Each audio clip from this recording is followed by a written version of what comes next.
हर हर महादेव। रोज रोज भोले का दिन गौरताना नैहर चली जा ये भोले बाबा, नैहर चली जा ये भोले बाबा। नाही बोले तोहरे ओ घरवा दुअरवा, नाही बतोहरे दुअरवा पहाड़ों से मोर मन भागा ए भोले बाबा, नैहर चली जा ये भोले बाबा। रोज रोज गौरा दीहिनी भोले कताना नैहर चली जा ये भोले बाबा, नैहर चली जा ये भोले।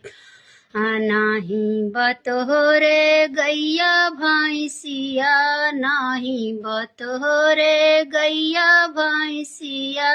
नंदी बैलवा से मोर मने भगा, नैहर चली जा ये भोले बाबा, नैहर चली जा भोले बाबा।